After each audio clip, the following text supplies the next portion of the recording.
Today we have a question. I'm going to pull up my trusty notebook. And the question is, how do you build a caseload? I don't know how to build a caseload, and I just started a practice. And this person didn't leave their name, which is totally fine. You don't have to leave your name if you don't want it said on the air. If you do want your name and your practice and us to backlink to that from the show notes, just make sure you put that in the form. All right, so first and foremost, we want to look at the basics of building a caseload. So first we want to have an awesome website. So whether that's through Brighter Vision or you hire another website designer, you want a good website, because if you're saying, hey, come see me, and then you don't even have any digital presence, you're kind of wasting your time, because lots of people won't want to send people to you. Next, you also want to look at making sure you have set up your Facebook business page, your Google business page, have your business phone number, all of those basics set up before you're building the caseload. Also, you want to look at making sure that you have your Psychology Today profile set up and your electronic health records. And so we always recommend therapy notes, but you can do it wherever you want. But like this episode, you can go download totally free all of those resources, the 28-step checklist for starting a practice, over at pillarsofpractice.com. If you're growing a practice and it's already established, you can get a bunch of resources over there, some teachings, Q&A, all totally free over at pillarsofpractice.com. So first, set up those basics. Next, we want to look into networking. And so who do you want to network with? Well, first, you want to think about who's connected to my ideal client. So you have to sketch out a business avatar. So who do you want to attract? Well, I want to help everybody. I can help everyone. People with anxiety. Well, what kind of anxiety? What kind of depression? What kind of transitions are they going for? In most communities, just being a generalist just isn't good enough. You need to have some sort of specialty that you can be known for. You want to see who already serves that population, because most likely they're going to get full and need to refer out.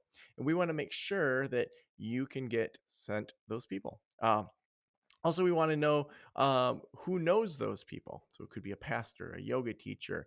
It could be an integrative health person. So networking with those types of people as well. And then lastly, who is turning your ideal client away? Who's too full? Who says, hey, that's not my jam? So for example, when I had my counseling private practice, I helped a lot of teen boys that were angry and dealing with stuff. I often networked with people that specialized in helping teen girls, because I didn't help teen girls. That wasn't a specialty of mine.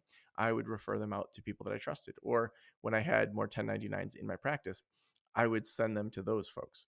And so finding people that say, I help teen girls, but I don't help teen boys, you can have some great referrals there, because that teen girl might have a brother that needs a therapist and they want to refer them to someone that they've met, someone they've connected with.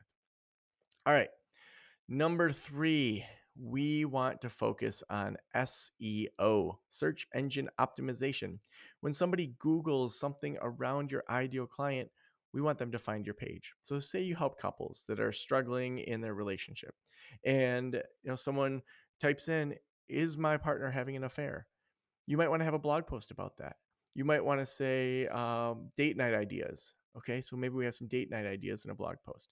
When you take the time to write at least 26 blog posts that come out weekly, so half a year's worth of blog posts, you can pretty much do that once, and then the SEO will do the rest for you. And so if you figure, it's an hour or so at most per blog post to write a really good blog post, once you get into the groove, you might do a series of 3 or 5 to really rock that out. 26 hours or so of your time for strong SEO for the rest of your practice. Then you can go to probably monthly after that. You want to use tools like Yoast, Yoast, with your website to look at the SEO, to look at the keywords, make sure the meta description is strong. So all these really good things that you want to do to help naturally rank in Google. Next, you want to tell everybody that you're doing this. Tell everybody that you're opening a practice, it's growing. If you're in your hometown, or if you're not, if people are like, what are you up to? Oh, I just opened a counseling practice. Here's who I help. So here's the pain that I help with, and here's the outcome that they're typically going to get. So I help couples that feel distant from each other to find love and connection again. And I just absolutely love working with couples. It's so much fun. And here's my card. Pull out those stops. Oftentimes we've not marketed ourselves very much, but our friends, our family, the people we know, they want to see you be successful. Lastly, I would say remember that going from 0 to 1 client is the hardest of it all. And going from 1 to 2 is the next hardest. And after that, it just gets easier and easier and easier. So again, work on the basics, network like crazy, work on your SEO, tell everyone you know, and then just recognize that 0 to 1 is the hardest, 1 to 2 is the next hardest. And we're here to help. We have next level practice. We aren't opening that up again until November. Over at practiceofthepractice.com/invite, you can read more about that. It's a community of people that from the moment you think you're starting a practice all the way until you're ready for your first hire, it's the membership community for you there.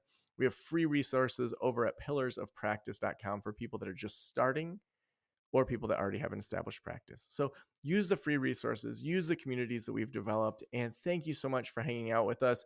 Again, pillarsofpractice.com is the sponsor of today's show. Pillars of Practice is our resource list that's totally free.